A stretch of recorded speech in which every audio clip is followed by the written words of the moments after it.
के दर्शकों को नमस्कार। आज सिद्धांत संग्राम की टीम है नई दिल्ली में और हमारे साथ हैं धर्म गुरु ही नहीं, सामाजिक गुरु, आर्थिक गुरु, राजनीतिक गुरु और वो गुरु जो सचमुच में चाहते हैं, दिल से चाहते हैं, निस्वार्थ भाव से चाहते हैं कि भारत बने विश्व गुरु, जो कभी संकल्पना में सोचा था और जो कभी हमारा इतिहास के पन्नों में सिमटा हुआ वो सुनहरा पन्ना है। तो आइए डायरेक्ट आपको ले चलते हैं श्री श्री 1008 महामंडलेश्वर जूना अखाड़ा के प्रबंधक और एशियन ग्रुप ऑफ स्कूल के संस्थापक भी हैं। और शतकर्मा मिशन की बात करें जो दिल्ली एनसीआर ही नहीं, भारत ही नहीं, अंतर्राष्ट्रीय स्तर पर एक चर्चा का विषय वो मिशन है। तो इन सब से जुड़े हुए हैं। तो आइए चलिए बात करते हैं, डायरेक्ट ले चलता हूँ गुरु जी के दिल में। गुरु जी, शिक्षक को ऐसे ही सम्मान की दृष्टि से देखा जाता है क्योंकि पूरे राष्ट्र का निर्माता अगर कोई है तो शिक्षक है।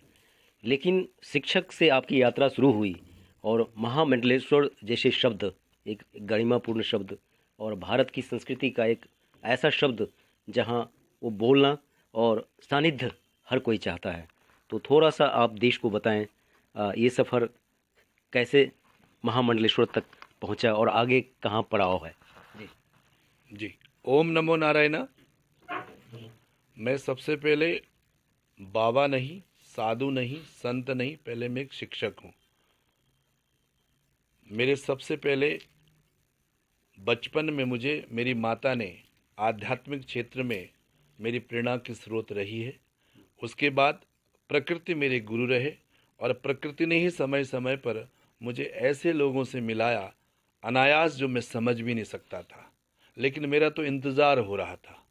और तब मुझे मिले इस विश्व के सबसे महान वैज्ञानिक गुरु महर्षि महेश योगी, जिन्होंने उत्तराखंड के ऋषिकेश में 84 कुटियों का निर्माण किया और जाकर के हॉलैंड में बैठ गए। और आज विश्व के लोग हॉलैंड को वेदालैंड कहते हैं। ऐसे गुरु को पाकर के मैं आज अपने को गर्वान्वित महसूस करता हूँ। साथ ही उसके बाद एक वैज्ञानिक जो विंग कमांडर था, महायोगी पायलट बाबा, जो कई समाधि ले चुके थे, उनकी समाधियों को जानने के लिए उनके संरक्षण में भी रहा। उसके बाद जब मैं आगे बढ़ता गया तो मैंने अपने गवर्नमेंट इंटर कॉलेज की नौकरी को छोड़ करके मैंने अपना ही एक छोटा सा गुरुकुल खोला। यह पता चला कि अध्यापक सृष्टि को तो नहीं बदल सकता है, लेकिन एक बच्चे की दृष्टि को बदल सकता है। उस दृष्टि को बदलने के लिए मैंने एक छोटा सा वाक्य लिया, एक स्लोगन लिया, नॉलेज स्ट्रक्चर्ड इन कॉन्शियसनेस। ज्ञान चेतना में निहित है, किताबों के ज्ञान से नहीं, बल्कि व्यक्ति के जो भीतर स्पंदन है, व्यक्ति के भीतर जो चेतना है, जब तक हम उस चेतना को नहीं खोल पाएंगे तो हम उसको आगे नहीं बढ़ा पाएंगे। गुरुजी, आपके माध्यम से देश समझना चाह रहा है कि मातृभूमि सेवा संस्था जैसे कि देख पा रहा हूँ कि एक से एक गतिविधियाँ, वो रचनात्मक गतिविधियाँ जो कहीं न कहीं दिल्ली क्या, भारत क्या और उत्तराखंड क्या एक रोल मॉडल के तौर पर मातृभूमि सेवा संस्था है। तो थोड़ा सा देश आपके माध्यम से समझना चाह रहा है इनके सरोकार के बारे में। जी, आपके चैनल के माध्यम से हम बताना चाहते हैं कि मातृभूमि सेवा संस्थान का जो लोगो है जी, वो माँ है।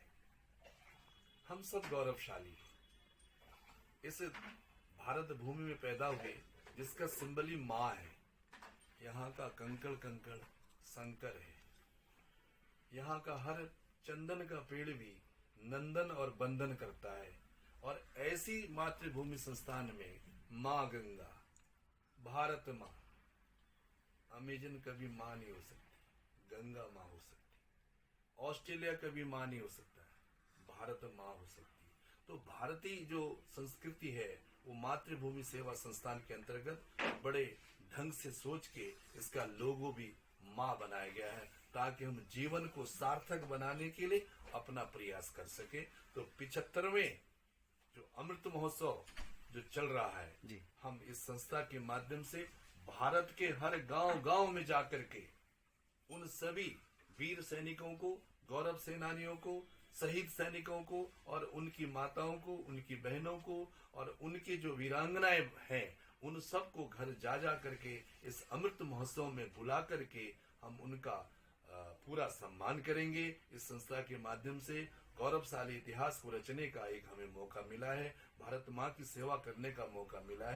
अगर युवाओं की बात करें तो आप मानते हैं और आपका जो मिशन है सत्कर्मा मिशन का जो कहीं न कहीं मुख्य ध्येय है युवाओं को गुमराह से राह पर लाना, तो क्या लग रहा है कि वीरेंद्रनाथ गिरी जैसे महापुरुष को दिव्य दर्शक दिव्य साधक के लिए ये कितना कठिन है? देखिए, एवरीथिंग इज पॉसिबल कहा गया है और भारत समस्त संभावनाओं का क्षेत्र है जी। इसके लिए केवल कुछ हमें नीतियां बदलनी होगी। सबसे पहले हमें जो युवा है उन युवाओं के लिए हमें खेल प्रतिभाओं को आगे बढ़ाने के लिए उनको उचित मैदान, उचित मार्गदर्शक करना होगा। जैसे प्राचीन काल में भी सबसे पहले खेलों को महत्व दिया जाता था। अगर आप मैकाले से पहले 1858 से पहले भी जाते हैं, उसके बाद भी आते हैं, तो गुरुकुलों में भी जो मानसिक रूप से खेल पद्धति होती थी, जहाँ चाणक्य पैदा होते हैं, जहाँ रामानुज पैदा होते हैं इस देश में, उनकी मैथमेटिक्स को आज भी कोई विश्व समझने को तैयार नहीं है, तो वो कहाँ से आया? उस पद्धति को समझने के लिए हमें खेल को बढ़ावा देना। जी सचमुच में वीरेंद्रनाथ गुरु जी जैसे जो हमारे धर्म गुरु हैं, जो हमारा धर्म संसद है, उन्होंने हमें यही शिक्षा दिया है कि रास्ते वो नहीं है जिस पर आप चल रहे हैं, रास्ते वो है जो वीरेंद्रनाथ गिरी जैसे महापुरुष, धर्म साधक, राष्ट्र साधक, विश्व साधक जो हमें सिखा रहे हैं, जो दिखा रहे हैं। सचमुच ज़रूरत है आज भटकते हुए युवा पीढ़ी की नई सोच और नई चिंतन और सचमुच में उस दिशा में ले जाने के लिए जहां जिनके कंधों पर पूरे भारत ही नहीं पूरे विश्व का भविष्य है।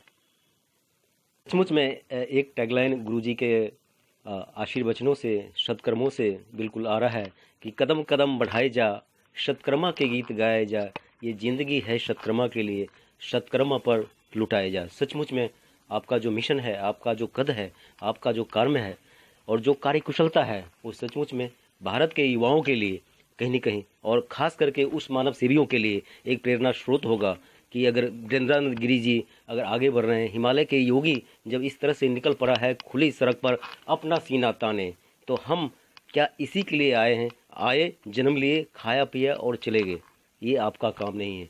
अगर हिमालय गुरु की अगर बात करें, इनके सिद्धांत की अगर बात करें, तो आप आए हैं कुछ करने के लिए, कुछ मानवता के लिए।